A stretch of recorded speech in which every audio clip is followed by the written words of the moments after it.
God.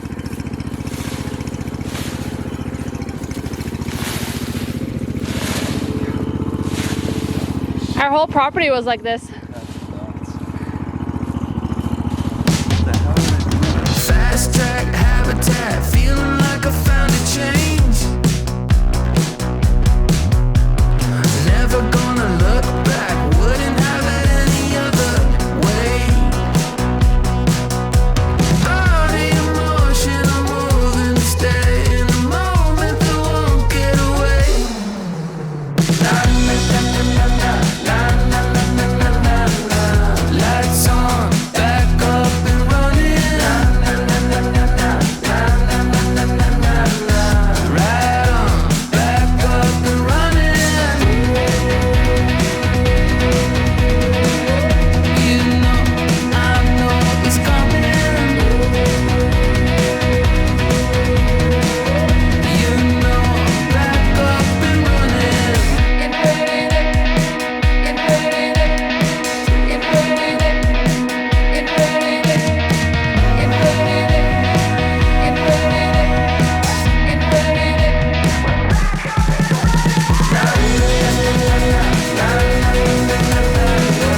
Lights on, back up and running.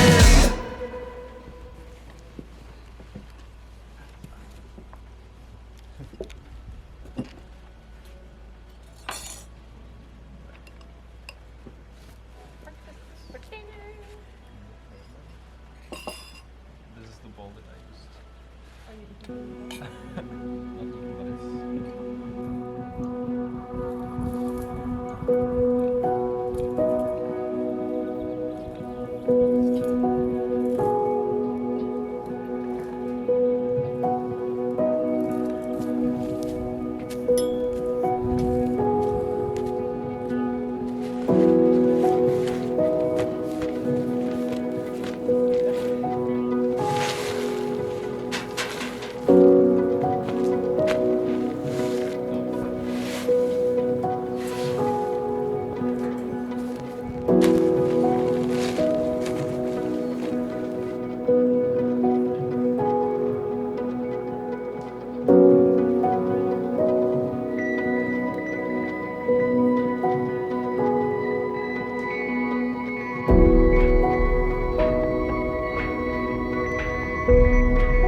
So today I'm gonna get going on a project. It's called the chinampa, and it's an ancient agriculture technique that was invented by the Aztecs, and they lived in a very swampy, wet landscape. So they developed a technique of making artificial islands and growing their crops on top of those. So we're gonna lay down some stakes, weave some sticks in between them to make a basket. That's gonna hold the soil together. And we'll dump a lot of materials inside that basket, like sticks, leaves, some compost and mud. And so there'll be water underneath that plants can access whenever they need, and there'll be no need to water. And I'm really excited about this. I actually want to make this a focal point of our farm. We're lucky enough to have running water for 3/4 of the year. It dries up in the middle of summer, but we've made these ponds to capture the water in the wetter seasons. And yeah, it just makes a lot of sense. Instead of bringing the water to the crops, just bring the crops to the water. This way, it's very easy to fertilize with the mud from the swamp and very easy to water. There's no water, essentially. So we got it pretty much done.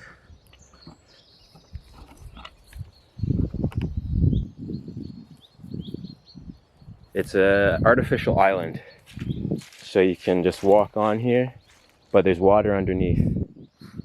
I think tomorrow we're gonna add a bit more of the wall and the dirt, maybe extend it to the other shore. But super pleased. I think it looks really good. Very primitive, as Asher said. Sick. Yeah, very pleased.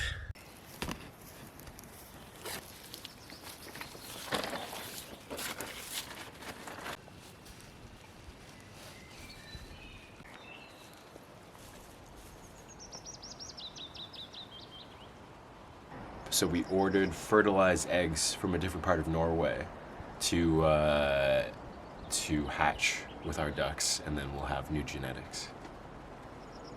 And we're just unboxing them now. They've arrived in the post today in this wood chip. Yeah, beautiful cayuga eggs.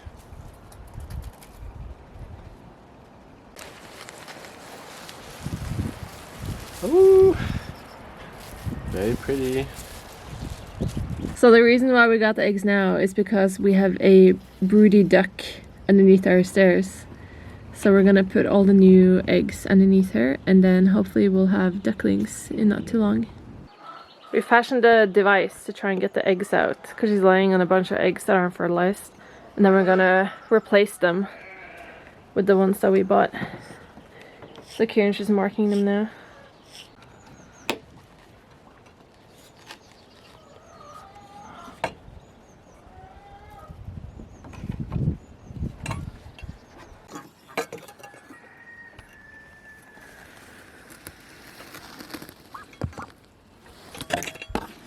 She was laying on 12 unfertilized eggs, but now she's laying on 7 fertilized eggs, so maybe we'll get ducklings. Speaking of baby birds, look what we got.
The temperature is finally warm enough so that we can start planting outside. And so far we planted beans and peas, potatoes, carrots and salad. But we have hundreds of seedlings waiting impatiently inside. Our volunteers, Asher and Valentine, have taken it upon themselves to transform our perennial garden. They stacked rocks, weeded, transplanted strawberries, and mulched. And we're super excited to show you the results in another video. The last 2 months have been beyond hectic, and it's been pretty crazy how the season here changes overnight. Suddenly, everything is in need of our attention. The sheep need shearing. The beds need to be mulched.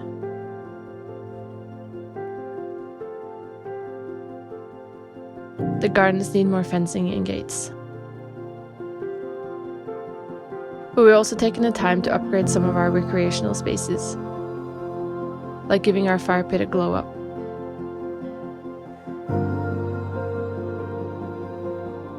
And hang up hammocks.